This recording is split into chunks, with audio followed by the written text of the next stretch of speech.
Your identity is 100% malleable, which means you can change it.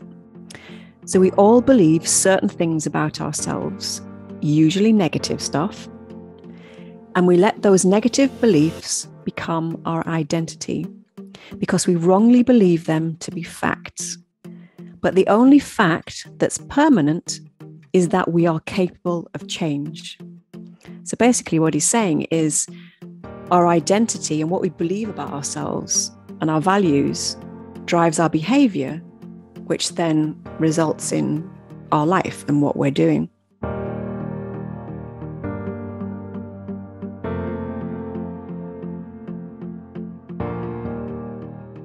Today I'm here with Sarah Preston, an English actress who is known for playing Karen Newburn in Holby City and Amanda Perry in EastEnders.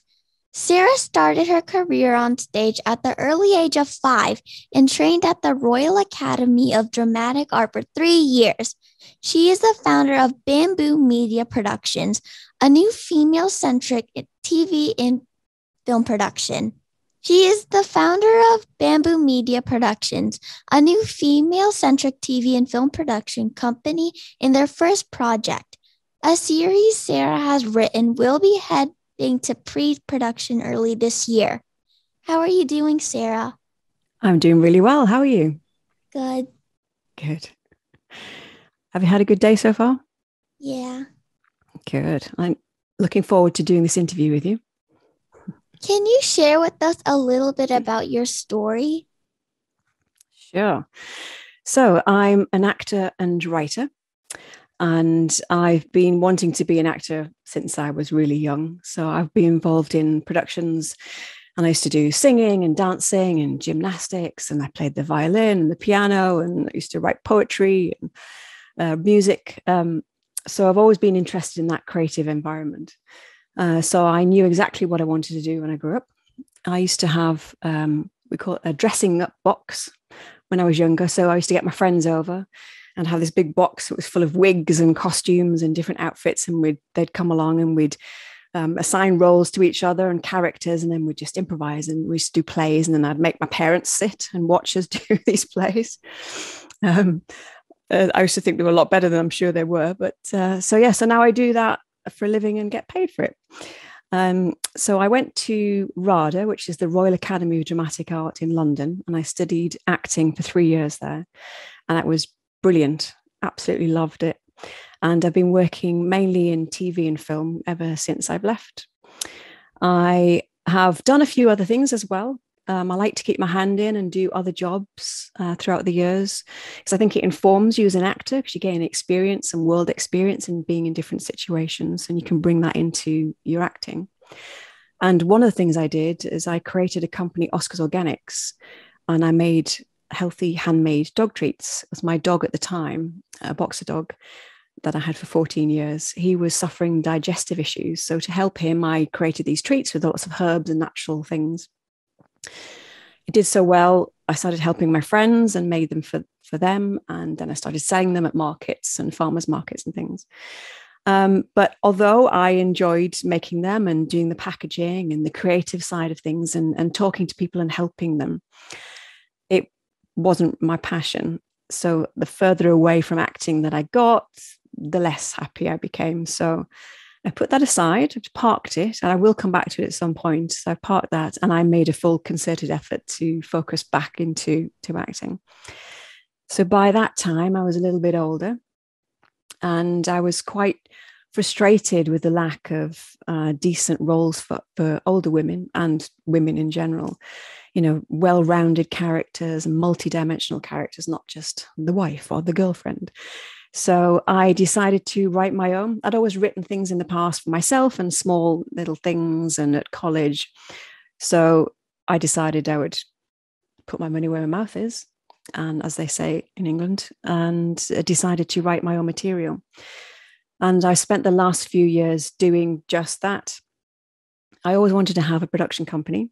So last year I felt it was the right time, and I started one to facilitate the projects that I'd been writing and curating. I'd also been collaborating with friends on their scripts and doing my own as well. And we formed Bamboo Media Productions, which, as you mentioned, is a female-centric production company. And we'll be mentoring crew as well through this company as we start, because there is a lack of female crew within the industry. So that's people who might operate the camera, or who direct or set the lighting, or even writers. There is quite a lack of females that are wanting to do that. So we'd like to bring through young and people who are returning to the industry, who may have stopped for a few years to have a family or something and want to get back in. And it's quite difficult to get back in the industry once you've kind of got out of it. So we'd like to do that and bring them through the company and get them through on the set and get them back into the industry. And the first project, as you mentioned, is a TV series that I've written. It's called The Uncertainty Principle. And fingers crossed, and everything being well, we'll be going to pre-production with that earlier this year, which is 2022. And our mission is to produce female-centric content that focuses on regional stories that empower and inspire people through entertainment. That's such a great story. I like how you found your passion at such an early age and were able to build on it. And then along the way, you identified a problem, you solved it, built that into entrepreneurship skills, and then brought it back with your passion and really found some tremendous success today. Yeah. Do you know, I've never thought of it like that. That's really good. Yeah, a good connection. Absolutely. I learned so many things doing that, the company, and so many mistakes and all the rest of it. But yeah, I got some great lessons, and that whole project management and seeing a project from the ground up and seeing every single aspect of it from conception to selling and then afterwards. So yeah, it certainly has stood me in good stead for the production company. Very cool. On to the next question. Yeah. What are your top 3 principles to success? Okay, so number 1, it's an oldie, but it's a goodie, and that is hard work. And I know a few other guests have mentioned this one, and I know you kind of you mentioned you had a whiteboard in your room as a child. Is that right? Oh yeah, with the hard work written on. Was it your dad that had written it? Yep. We had a whiteboard and he always wrote on there, "Hard work pays off." Somehow we always saw that. And it was funny. I was finally able to return it. I got him last year a Rolex, and on the back of it, it had engraved "Hard work pays off." Oh, fantastic. That's so cool. So he had a good kick out of it. That's so cool. But yeah, it's so true. There's no shortcut to getting something. You just have to put in the work. You have to put in the graft. And even if you're given a job, like for example, in the acting scenario, if I'm given a job and I don't have to audition and which you can do several times, sometimes for productions, even if you're given something, I've then got to learn the lines, develop the character, plot the journey, work out the actions and the objectives of the character. And because if you don't, you get on set, and if you don't know what you're doing, then you let everybody else down. Everybody's ready. It's been written. The production company's got everybody together. The director's ready. The lighting's on. The sound's on. And they're all waiting for you. And action, you freeze, stop, don't know what you're doing. Then nobody's pleased, but that way. So you've got to step up to the plate, and you can only do that through hard work. One thing I would say to that as a caveat is to work smart and not just work hard. It's working hard, but being mindful of your own mental health as well, which is quite prevalent at the moment, and I think has come to the fore more through the lockdown and through COVID. Before, there was this focus, especially for entrepreneurship, to go for it 24/7, and even if you've got a full-time job, you come back and then you work on your project till 2 a.m, whatever it is, and if you don't, then you don't really want it and you're not working hard enough. And I think a lot of people suffered burnout, myself included, within that I'd feel guilty that I wasn't working all the hours that were available to me. So I think with people going through the lockdown and realizing that there is a little bit more to life than just working. It's great to have a vision, and it's great to have a purpose and a focus and something that pulls you towards a goal that you want to achieve. but you've also got to work, I say, smart. So that could be that within every hour you have at minute 55, you put the timer on, and for 5 minutes you go and make a cup of tea, or you go for a power walk around the block for 5 minutes, or call a friend for 5 minutes, whatever it is that gets your body moving again. And then you sit back down and do it again. Or you give yourself a treat, something to look forward to at the end of the hour. It's a piece of cake, in my case, or calling that friend that you haven't spoken to for a while, whatever it is. So you have a reward at the end of it. And then assigning yourself a set amount of time. Because even if I'm in the flow and I'm writing, which is brilliant when you are, sometimes I will go and I won't take a break, because if I do, I know I'll drop momentum and I'll drop all the thoughts and the good stuff that I'm getting. So if I'm in the flow, not so much. But if you're in the flow, it gives you that forward momentum anyway, and you're in that great zone of being able to achieve.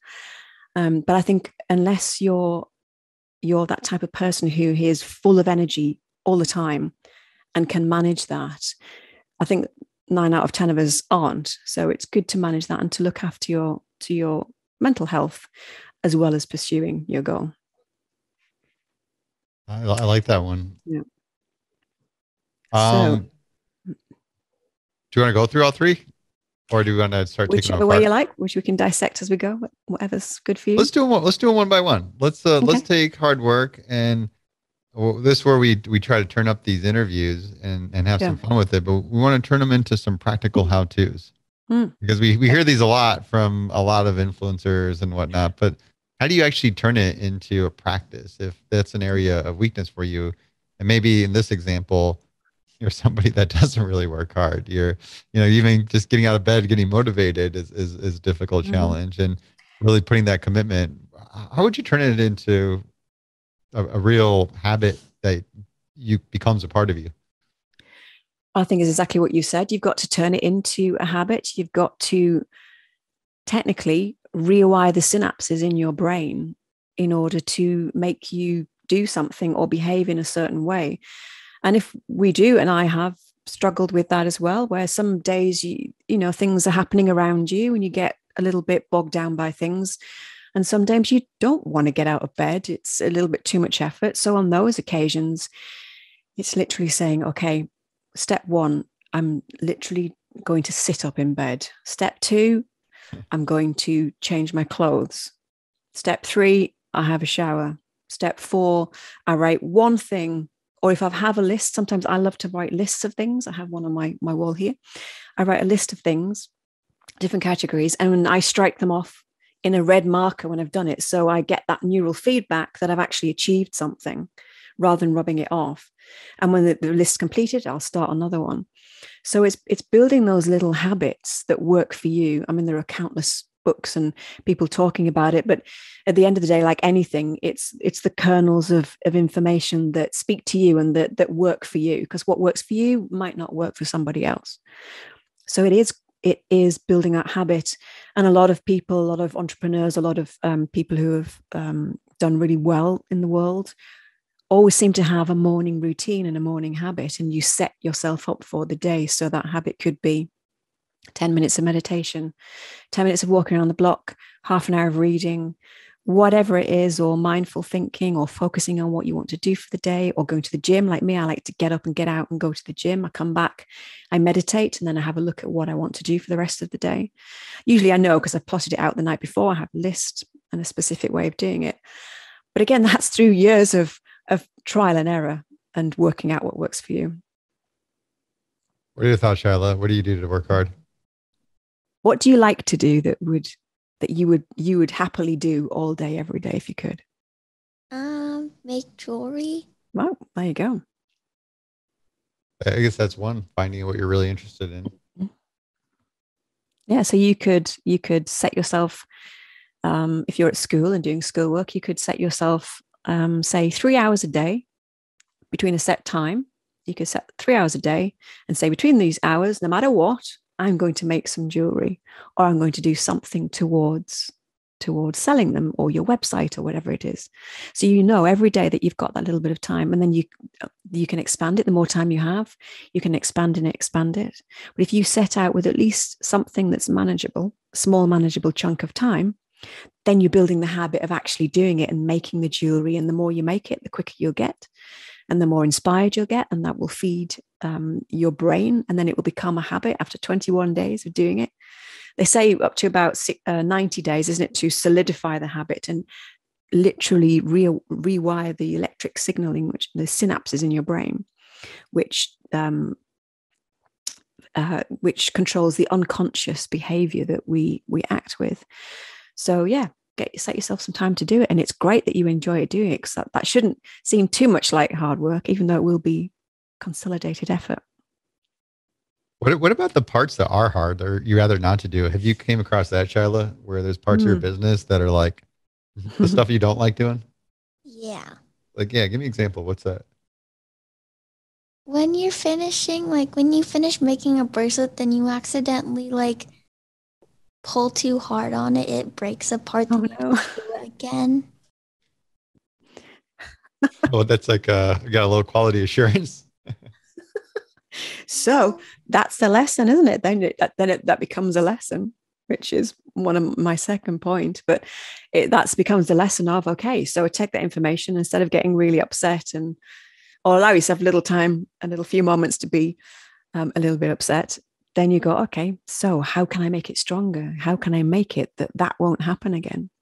Yeah, I guess that getting to the second part around mental health, when you get some of those points, maybe in that example of just running across an area, you get frustrated, or you had something that you ran as a campaign that didn't work out the way you want. I think you had a good point around acknowledging being able to take care of your mental health, keep yourself balanced. What would be a practical approach in doing that? The simplest thing I have found is just to breathe. The amount of times I catch myself shallow breathing, and obviously the quicker you breathe, the shallower you breathe, the more in flight mode that you are, and you're not settled and not quiet. So even if you breathe deeply 6 times, it will literally rewire your brain and calm you down and send the chemicals, the nice, good chemicals in your brain, and calm you down. So that's the simplest thing. Or just take yourself out for a walk. For me, it's a physical interaction, is either breathing or going out into nature and walking and getting away from the situation. So there are so many times, especially in business, and you have an idea of something and you're either waiting for somebody else, or they don't do it how you would like, or something like your bracelet snaps and it's like, oh my God. In those times, you've just got to take a break and go, okay, recognize this is not helpful. All this is doing is just bringing the energy down. It's not helpful. I'm going to take myself away from the situation, do something else, stick a bit of music on, dance around the house, whatever. So you change your state, you change your physical state, and then you come back and then you can look at things with fresh eyes. I like it. Learn to give yourself some breathing room. Yeah. Yeah, a good pumping tune is what I find really good. Hopefully nobody's watching me when I'm doing it. But, yeah. Do you have something that you do, Shyla, if you find yourself frustrated like that? Bead. You bead? What's that? She said bead. Oh, bead. Okay. So it's very therapeutic. You like the repetition of it. So principle number 2 is to admit when you're wrong or that you don't know something. And this is something that I found a challenge as I've gone along. But it's to understand that when you admit that you're wrong, and I'm not saying that from a place of when it's an issue about self-worth and it's, oh, I'm so terrible, I'm so wrong, oh, I can't do this, or it's not, it's from a position of strength to say, oh, actually, hands up, I did that wrong, or I don't know that information. And to understand saying that and being in that space, it's not a judgment of our worth as a human being to say that we're wrong or that we don't know something, because nobody knows everything. It's impossible. And if you admit that you don't know something or that you've got something wrong, then it's an opportunity to grow. And that's what we're all striving for, is to become a little bit of an improved version of ourselves every day and to learn and to grow, because there's a phrase which goes, if you're not growing, you're dying. So we all want to grow and learn and to achieve and to help and to process through our lives. And it's to be the learner. And it's a wonderful space to be the learner, because then you're in a position to receive from the world. Because if you're not, and your guard's up and you're like, I know that, I'm not wrong, you're wrong, you can't tell me anything, then that's an immediate block, and we miss out on so much. And that's what we call the ego. And it's the ego that's trying to protect us to stay safe. But in doing so, like I say, we miss out on so much, and we miss out on that connection. And I say it is something that I've had to learn to adapt to, because in my psyche for so long, especially when I was younger, it was you would either win or lose. You either knew or you didn't. And if you didn't, then your worth goes down as a human. That was my understanding. And I saw that as a weakness and not as a strength. And as a leader, I think it's a huge strength, because people then have confidence in you as a leader. If you say, okay, I got that wrong, or I don't know, but I'll find out the answer. Your team around you then have the confidence to know, okay, if this happens again or something similar, we know that Sarah is going to redirect, have a look, and take us forward, and we won't make, hopefully, the same mistake again. So you're always working and learning. And it's good to have what we call a mastermind group around you as a team, as you build a team up, or even as your friends, your family, your friends, your school friends, your teachers, anybody that's around you that knows a little bit about something that you don't. We call it the mastermind group. So if you don't know something, you go to that person, you say, hey, I don't know this about tax or how to build a website or how to sell my jewelry. Can you please help me? And in allowing somebody to help you, that then fuels them and they feel good about themselves. So it gives them a chance to as well. So it's about that give and take. So don't be afraid to admit you're wrong, or to put your hand up and say, please help. So I got basically using it as a means to learn, because when you can admit you're wrong, it allows you to take that as an opportunity to learn from others. I think a big part of this is just being open-minded too, that you might not be, when you are wrong, to identify it. And the other point was being vulnerable, that just open up, because there's when you can, it's an opportunity to get stronger from it. When you can take that vulnerability, allow it to find where you have a gap or area to improve and get yourself better. I don't know, what do you think, Charlotte? Do you know anybody that's never admits they're wrong? No. You don't know anybody? I can think of some family members that never admit they're wrong. But we won't go there. I live on camera anyway. I bring that up because I'm curious how, if you're somebody, because I almost feel like you can be blind to it, and some people it's almost like by nature, where they've just came that way. They may have came up in environment of such high pressure, high demand, and by nature you really held yourself to really high standards, and you're reluctant to admit you're wrong. How would you take steps to be able to exercise that second principle? That's a good question. Steps. It's a tough one, because it's like it is a tough one. It's something that certainly, as I say, I have learned to navigate and become aware of. I'm trying to think how I became aware of it. I become aware of it through self-development and self-inquiry. But in terms of steps, I think it's listening to other people, isn't it? I suppose it's being empathetic to other people's viewpoints as well. If somebody is saying something to you, going, hey, this makes me feel X, or I really don't think this is going to work because of X, Y, and Z, then it's allowing yourself to, it's stopping that if it is something that you would normally do of going, no, I can't be wrong, is to actually go, okay, I know that I have a tendency to not listen to people. So, okay, let me listen to this person in this moment. And to to actually really see if it is. But it is quite a tough one if your whole upbringing and circumstances have made you guarded, where being wrong was seen as a weakness.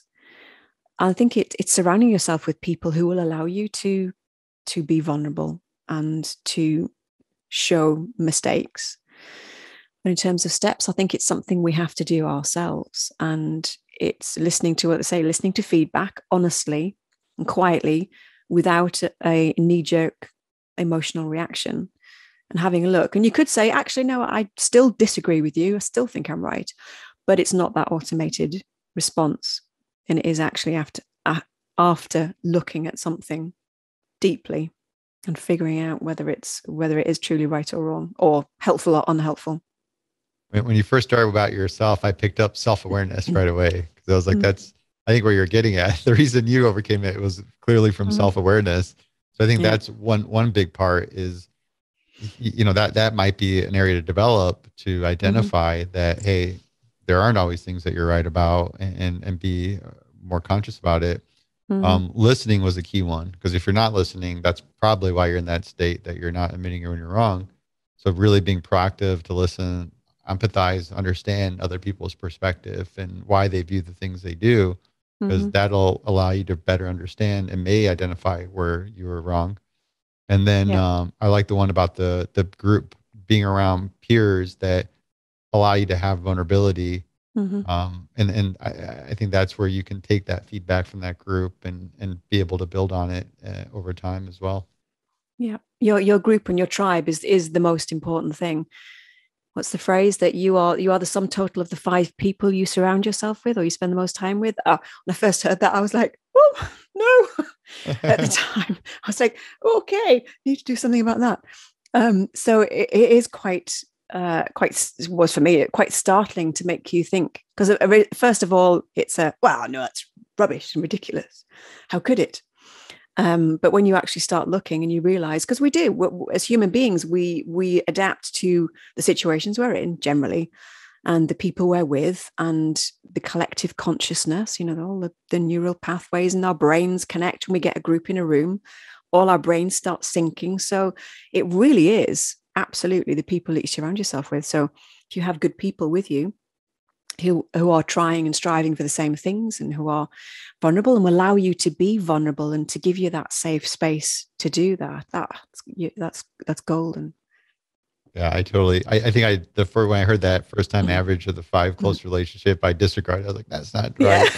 The older I get, the more and more I believe it, and that's even like your example. If you want to build the jewelry business, think about what, to be really successful, what those close relationships should look like. Is it connecting with others that have similar interests, maybe others that are already in the industry and been successful in that area, that you can actually learn from and have those common things? Shall we get into the third principle? Sure.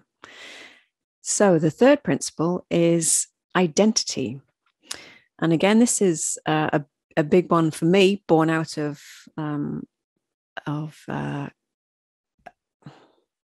this is a big one for me, born out of the fact that it changed my life so hugely.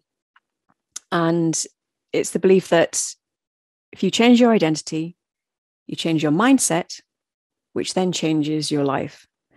And there's a quote I'm going to read because I don't want to butcher it, but it's from Tom Bilyeu. And I heard him talking in an interview. If you don't know who Tom Bilyeu is, or Lisa, his wife, and they've got a company called Impact Theory.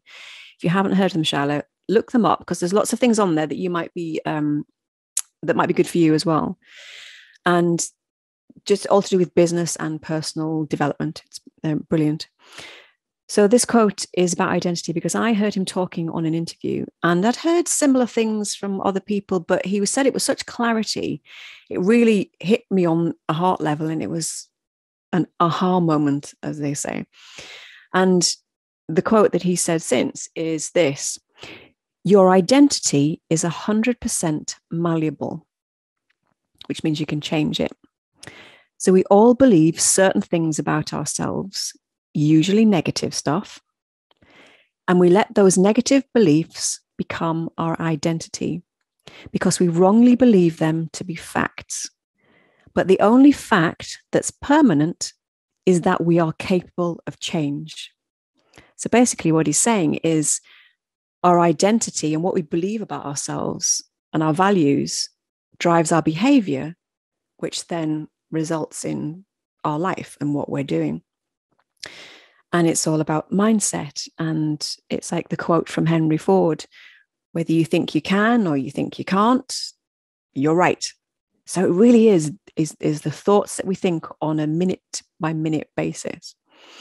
So if you want to change the vision of who you are or where you are, if you're not particularly happy where you are or what you're doing and you want to achieve something else, then you've got to change the narrative that you think about yourself and your situation in order to get there, because we can't change something with the same mindset. And I say for me, it was massive. For about 40 years or so, the majority of my life, I was painfully shy. So much so I couldn't talk to strangers. I'd go in a room and I'd just freeze. I just hated talking to people I didn't know. Friends, family, people I did know, one-on-one, great, no problem. But strangers, debilitating.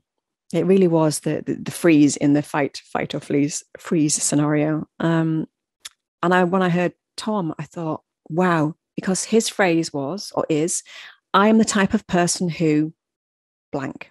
So at the time, my statement was, I'm the type of person who is painfully shy and can't talk to anybody. So in that moment, on that same day, I changed my saying, my phrase to, I'm the type of person who can talk to anybody I choose. And the choosing is the important thing in that some days I don't want to talk to people. I might walk down the street and I just need to keep in my own headspace and my own energy, and that's okay. But 9 times out of 10 now, I can choose to walk into a room of strangers. I go to networking events and I give myself the task of talking to at least one new person. I'll end up usually talking to multiple people, but I just give myself that one task. And because I've lived with this statement now for a couple of years, I can do it now. I still do it consciously, but it's become my new pattern. And it's made such a huge, massive difference. And going back to what you were saying, Kason, about your network, the network I have around me now is so fantastic because I've actually been able to engage with people. And it's not through, oh, I'm going to talk to that person because I think they can help me. I genuinely like that person and we've got similar interests. And once you start navigating those circles of people, other people come in, and I've joined groups like the Women in Film and TV, and it's such an amazing group of women. They're all helping each other. And I could never have done that if I'd still had that old statement in my head and that old narrative. And I realized, and I actually, at the time, I actually took a part-time job to force me into talking to strangers every day. It was at a tennis club where I knew I'd have to talk to strangers every day. And I loved it. It was the most bizarre experience. I absolutely loved it. And one day I was talking to a chap about his kids, because lots of kids come to the tennis to learn. And I'd had this amazing conversation with this guy. And as he left, I got really quite emotional because I thought there's so many interactions and so many connections that I've missed over the years, so many people's stories and tales and experiences that I've missed out on because I was behind this unhelpful statement of I'm shy. So it really can change your life. So it could be something like, if you struggle with eating too many cakes or sweets or things that are not helpful to your diet, then it could be that I'm the type of person who always makes healthy choices with food. Or if you don't like reading so much because you're a bit slow at reading like I was, I would read quite slowly. So I would put off reading books. So it could be that I'm the type of person who loves to read, and I read voraciously, and I read 1 book a month and I love it. So it's whatever you want to achieve in whatever part of your life. I've done it with a few other parts of my life as well. And it just shifts and it just changes. And you do it a bit at a time. But eventually you get, say, that choice where the gap between stimulus and response widens. And in that gap of choice, that's where you have all the power and the power of choice to go, okay, I decide what I'm going to do. It's not just going to be an unconscious Pavlovian response to this stimulus that I've had. I'm going to choose my response. Okay, and now I'm going to do it, and off I go. And that's the power, and that's the power that you can take back from that. I like that one a lot. You are who you believe you are. Absolutely. What do you think, Shiloh? Do you have, I guess, do you have like a thought around that in terms of like, how would you identify with that kind of statement? Like, how would you describe yourself? If it was, I am Shy. Okay. I was exactly like you. And it's you, yeah. Wow. Okay. See, for me as well, it was a story that I lived into. It was the family lexicon. Oh, remember how Sarah used to hide behind the sofa when such and such used to come to call? And I was always shy Sarah. So I would tell people that I'm shy. So might be something you might like to practice is to, rather than thinking that I'm shy, that it's okay that today I'm the type of person that can talk to one new person if I want to. Just something as simple as that. And if you don't want to, that's okay. But you start out the day, you get out of bed and you go, right. And you look in the mirror and you go, right, today I'm the type of person who can or would like to talk to one new person today, or somebody I don't know that well, and see how that goes. Try it on for size, like a hat. Try it on for size, see if it works. Because if I can become not shy, anybody can. I couldn't have done what you're doing now, even 10 years ago, sitting there asking questions. I couldn't have done what you're doing. I think what you're doing is amazing. And to say that you think you're shy, not at all, not at all. What you're doing is amazing. So you're already there. So you're already not shy. You just need to tweak what you think about yourself. What do you think? You like that advice? Yeah. And you are the type of person who loves to make jewelry. That's amazing. You can say that about yourself. Yeah, exactly. If you can do that, it's brilliant. What else can you do? So I think we got time for one more question. Sure. Why don't we have two here, so we can pick between the two. What do you think, Charlotte? Between what's the best mistake you ever made, or what's advice you'd give to the next generation of leaders? Unless Sarah has a preference. I don't have, I've been racking with such a brilliant question. I know lots of people keep saying this, but it is such a brilliant question. And it's really trying to come up with a specific pithy anecdotal example that people can latch onto, because some of the ones I've heard other guests, I'm like, oh, that's brilliant.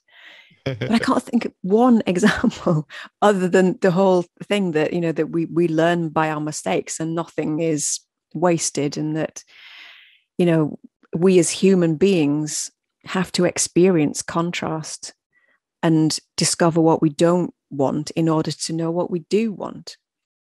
What advice would you give to the next generation of leaders? It's really, I think, overused like in memes and stuff, but it is to be kind, but to yourself as well as those around you. Because I think a lot of the self-speak and the self-talk that we have in our heads, if we spoke to our best friends the way we speak to ourselves when we're by ourselves, they wouldn't be our friends for that much longer, because we can be very cruel to ourselves.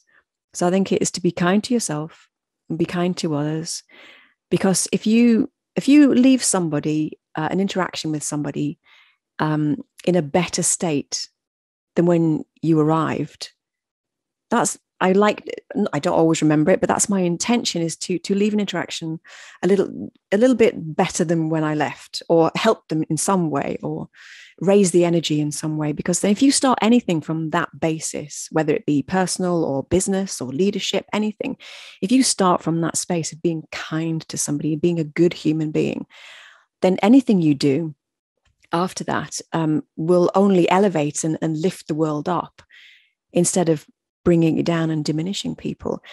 Everything starts with love, loving yourself and loving everybody else. Because if we don't love, then what else is it for? What otherwise, what's it all for?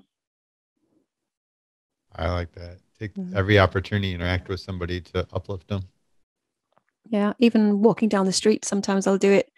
If I'm going for a walk, I'll just think love. I call it a love bomb. And I think, and I throw a love bomb and I throw love at them. And invariably 9 times out of 10, their heads will pop up and they'll smile. And I think, okay, I've done something good for the day and made somebody's life a little bit better. And it makes you feel good as well, because it lifts your energy. It's that cyclical behavior. So, Sarah, thank you so much for your time today. We really value and appreciate you spending it with us, sharing your experience and lessons. For those listening that want to keep up with you, that want to follow you, learn more, what are the channels to do that? I'm most active on Instagram, and I'm Sarah Jane Preston there. And I'm also on LinkedIn for the professional side. And I also have, obviously there's the websites. I have my personal website, which is sarahpreston.co.uk or bamboomedia.pro. And you can email me through there as well. Great. And hope the team should be able to add that in the show notes as well. Thanks again, Right. Sarah. Thank you very much. It's been a pleasure, and have an awesome day, and good luck with your jewelry. Do let me know how you get on with that. Be great. Thank you. Thank you very much. Take care. Yep. Thanks, Sarah. We'll be in touch. I think we got a little bit of about 6 to 8 weeks, I think, is like the production cycle. It's a little bit, yeah, but we'll be in touch and we'll have some fun. We'll put it on social media. And this is fun. I'm glad you did it with us. Like I haven't done one with Shiloh in a while, so I'm glad it kind of. Well, that's great. It's my pleasure. My pleasure. Absolutely. Yeah, it's such a great fun. experience, and definitely make it for long memories. Absolutely. That's what it's all about. Thanks so much. Awesome. Have a nice day. Bye-bye. You too. Take care. Lots of love. Bye.